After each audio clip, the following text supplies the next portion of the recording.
What's up, guys? Loresto here with V-Works, dropping some more lowrider knowledge on you. You enjoyed that last video so much, I decided to do another tutorial. Today we're going to go over Lowrider Graphics, taping out the pattern, and making sure it's symmetrical at the end so everything's even and looks good. I'll go over which tapes I use, and no, I don't use all 3M, so you're not going to have to lose an arm and a leg just to pay for your small project. If you enjoyed this content, think about giving me a thumbs up or commenting. Let me know what I can do differently. I appreciate helping everyone. What I do to get to this point, which is basically your canvas, is I sanded this down with 320 to knock down the heavier stuff, and then I hit it with the 400. And if you don't sand it down very well, your patterns are not going to stick. So you could have lifting. You could just, if you use too heavy of a grit, it's going to look bad. You're going to see those scratches through the candy. And next thing you're going to do to keep from lifting or anything like that, you're definitely going to want to wax and grease remove to get any little bit of dust or anything like that off of it, so that your tape sticks well and your paint sticks well. Sounds simple, but make sure your hands get the same wax and grease removal treatment and they are clean. Don't be no greasy pizza or nothing like that before you start laying tape or handling your project. Yeah, just simple stuff here, but some people might not think about it. As far as tape goes, I might get a little blowback on this, but this is what I've been using. This worked fine for me. Of course, your top notch is going to be your 3M tape. Your fine line 3M, that's gonna be the best. It's gonna be really expensive. What I've been using for smaller projects is right here. I get it on Amazon. It's a whole pack. It's about $15 now. It comes with 3 and 3 on the rolls. It's a 1/8 and 1/16 inch, 6 rolls, 3 and 3 each on that for $15. And it looks just like more of the expensive brands. And it works just great. I haven't had any issues. It doesn't stick, it doesn't leave a residue. I mean, it sticks like it's supposed to, but it doesn't leave a residue. And as far as like for blocking off the larger areas after the actual design of the pattern's been laid down with this, I just use, and this is where I'll get the most blowback, but I haven't had any issues. It's just the blue painter's tape, Scotch blue from like Lowe's, Home Depot. It is cheap compared to 3M. If I was gonna do a larger project like a car, I might spring for the more expensive 3M tape. But as far as practice projects and smaller objects, I just go with the cheap stuff. Works just great, saves a lot of money. So that's where I'm at with the tape. First thing you're gonna do on any project is you wanna find that center. If you're off center, well, that's gonna ruin your whole project. It's gonna make it uneven, and no matter how much work you do after that point, it's gonna look bad. So what I do as far as like a skateboard, which is super simple, I basically just eyeball it. I've done enough of them to know what it would look like, but for demonstration purposes, I'll show you here what you would do. You would take like the center here, put some tape on there, and then the center down here, put some tape on there, and let's just say that's a car, well, let me make sure it's even first. Let's just say that's a car hood or a motorcycle fender. What you would do is take the tape, the very end, okay, here's the very end of the tape right here. I'm gonna make sure it's sticking here. I'm gonna roll it back to the start. So when you look at it, right there, that's your center line. You're gonna do that twice. You're gonna do it here, and in a second spot, hold the end, or mark it with a pen, however you wanna do it. Come down to the other end, and there's your center line right there. So car hood, trunk, roof, motorcycle fenders, refrigerator, whatever the heck you're putting patterns on, whatever you're wanting to find a center line on, that's how you do it. But for me, I'm just going to center it right here in the middle of these skateboard wheel holes and eyeball it and put it on there. I've done enough and it's come out pretty much perfect every time. Here is this. Now you've got a center line laid. Wow, look at that. Congratulations, pat yourself on the back. But next up, you're pretty much staring at a blank canvas. And for every artist, they know when you first stare at a blank canvas, if you haven't pre-thought or thought out or doodled some designs, you're gonna have a ways to go. As far as designs go, when you're starting off, start simple. And then as you learn and as you dial in your technique and your designs, your patterns, then start making it more complicated. But don't get too complicated, you really don't need to. You can make it more complicated, at least I do, with the paint. So I use the paint to make it more complicated. When I say complicated, I just mean more detailed. As far as laying just something simple like laying down this tape, this vinyl tape likes to stretch, and your first natural habit, or not habit, but instinct, is gonna be to pull it tight and lay it down so that it's nice and so that makes it straight. You do not wanna do that. If you do, you're gonna pull it tight and get your pattern all taped out, and then a few hours later, or a little while later, or most likely when you're painting, it's gonna recoil and pull itself in, and then you're gonna have a mess. You're gonna have to retape some lines and hope that you get them right where the old tape was. So make sure you don't stretch it out. You wanna pull it out just enough to keep it straight and then kind of push it down. You might have to and if you wanna make sure that your tape lines are even and straight, you can put another piece of tape like right here as a guide if you're trying to make it straight, and use that as a guide, and then put this tape, your actual pattern line, down next to the other piece of tape. I'll show you what I'm talking about further on when I'm actually trying to get a straight line. This one's gonna curve in because that's the shape of the object, and in my opinion, you kind of want to follow the shape of the object if you want it to flow right.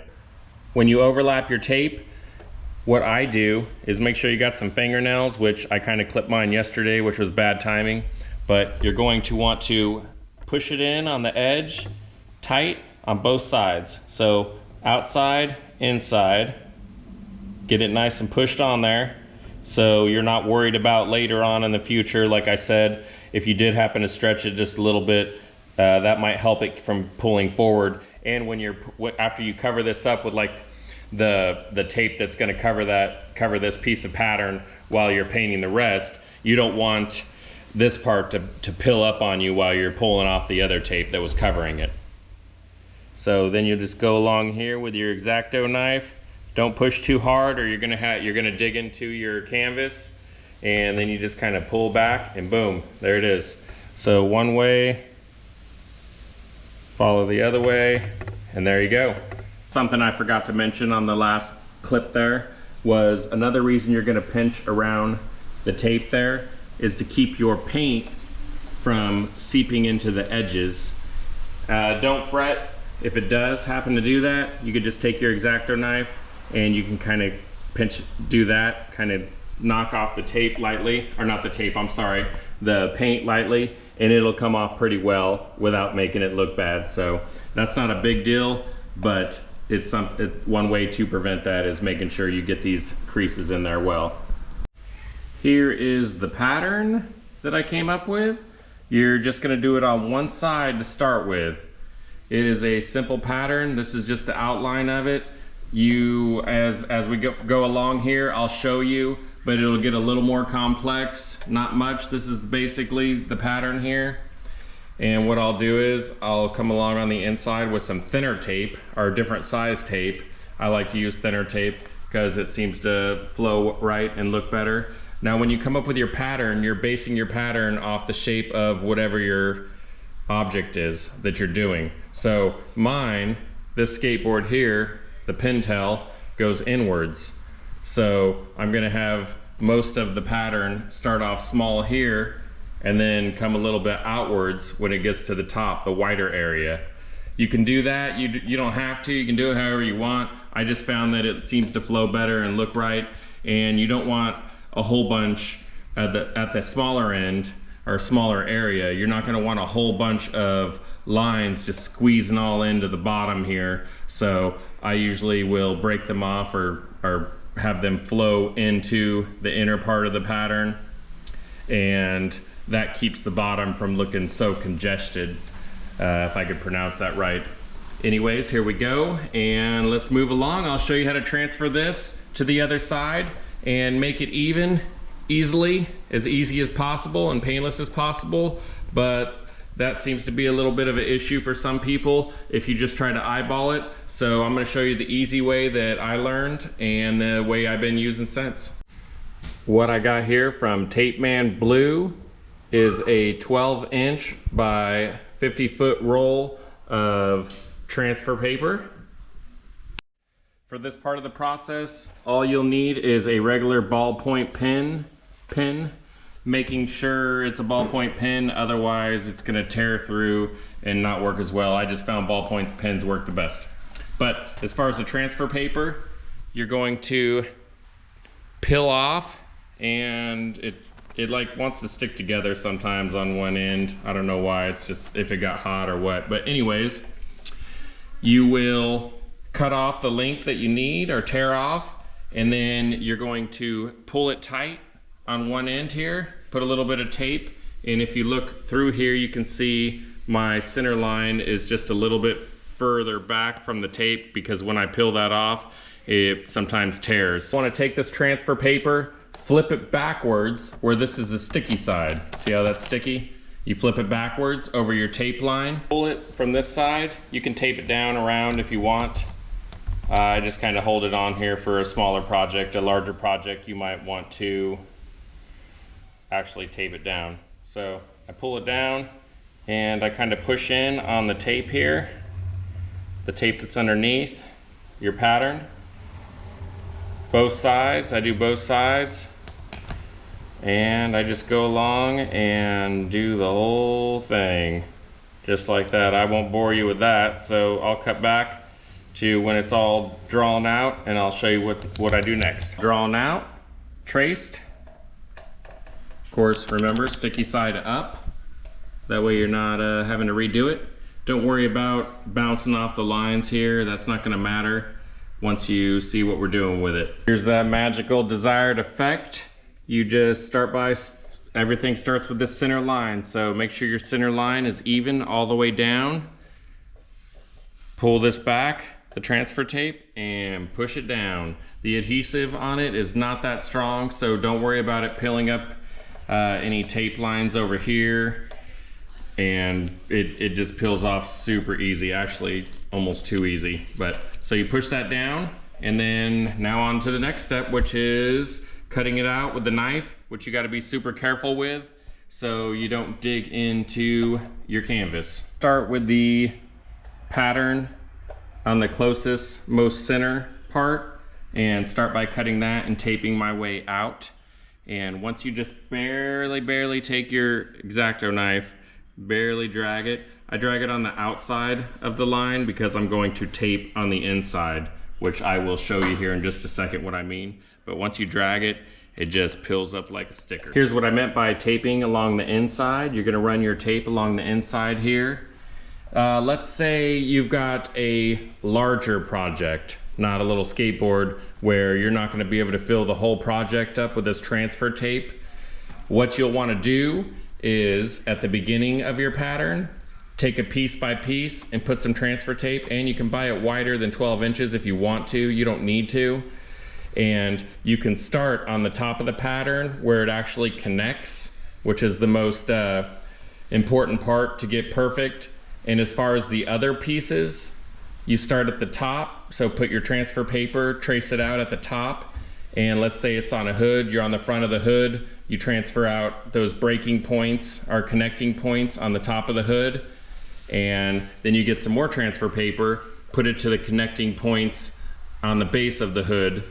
And then as far as the inside tape, you can either just pull a line, or you can pull a piece of tape like on an edge, or like the center line of your hood, or whatever you're basing it off of, and then run your tape line on the inside of that. to keep it straight and to make sure it matches. But you don't have to have transfer paper cover the whole thing. You can do it that way and it'll work just as good. And one more thing while I'm at it here, I drew a line. So right here is the peak of this point on this pattern.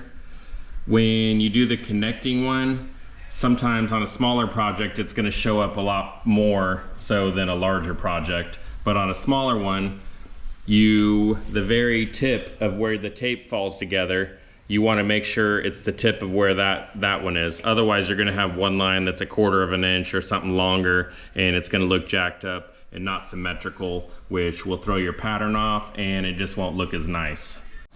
When I'm cutting the inside of a tape line that I just pressed in with my fingernail, I put the X-Acto knife at a 45-degree angle and kind of very gently push the tip into the corner and follow that along for that perfect edge. What I meant by following the inner smaller patterns are mainly just the inner and working my way out as I'm cutting. You don't have to do it that way. That's just the way that I found the easiest. So now I'll do this one here next. And then after that, then I'll do the outer one. And after thinking about it, I might go around the outside here with a thin piece of tape just to give it kind of a silver border. Right here's what all your time and effort and skills go into as far as the base, what I like to refer to as the base of the pattern. The base of the pattern's done. Of course, I'm going to fill out do a couple small things, put in the thinner tape, and you'll follow along here and see that. So now we are done here. I can start pulling up my center line, and as I do, I'm gonna lift up my points, the connecting points. I leave a little bit of tape here on each side and I kind of lift it, cut each side of the center line and yank that sucker out of there so it doesn't jack up my point here where they connect. I'm fitting to walk away from this for now, for the day. But if you're gonna walk away and leave it, you need to, or you don't need to, but I would suggest, just in case, to put some kind of tape on your points where they connect, because there's a chance that it could pop up. So you don't want it to pop up while you're waiting overnight or ready to start the next morning or coming back a couple hours later. Also, you're gonna wanna cover it in some fresh paper so that dust and stuff doesn't like settle on it and then you're taping over that dust. So make sure that you get it covered and tape that off. As you can see here, I'm just going around the inside of the patterns with the 1/16 inch tape.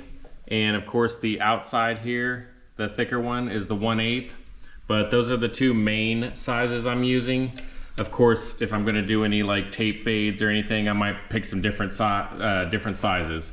But that's what I'm doing now. I'm just going around basically every single pattern with the smaller tape to give it just a different feel, different look, and break it up some more and give it more detail. I hate it when people go to do a job and then they get a little lazy and you just see them like take a whole job, and everyone's work's different.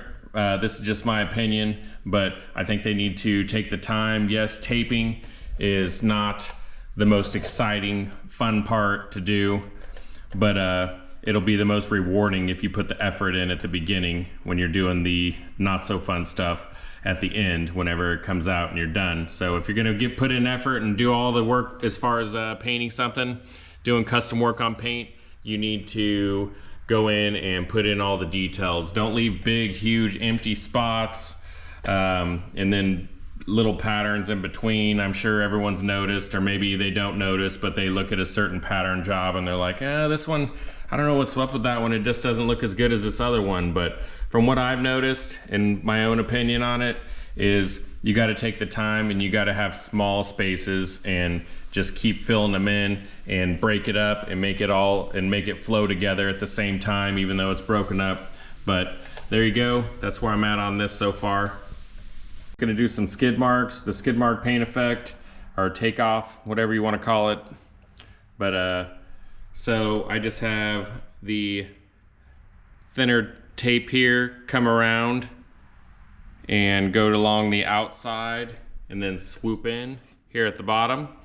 And I leave a thicker area here for the paint and a little bit thinner on the outside, since that will be the very outside, and it seems to look the best from what I've noticed, or what I think. But there it is. All right, I hope you enjoyed that video. I appreciate you all. Thanks for watching. If you watched here till the end, I really appreciate it. If you enjoyed it, please consider subscribing. If you're already subscribing, consider maybe commenting or giving it a thumbs up. I'm going to paint it on the next video here and go through a few more details on that one. Drop a comment, let me know what color you think I should paint it. Here's the colors to choose from. Let's see here what we got. We got Oriental Blue, Cobalt Blue is what I was thinking of going with because I haven't used that one yet. Root Beer Brown, that one kind of looks better over the Copper Flake, which is back there. Spanish Gold, that's a little light. It's pretty transparent and see-through. It's not too bright of a color. Brandy Wine and Organic Green. Magenta, which I just painted one with. And there in the back is a Tangerine, which I guess would kind of go with the flow as far as October goes. But I appreciate you all. Thank you, and God bless.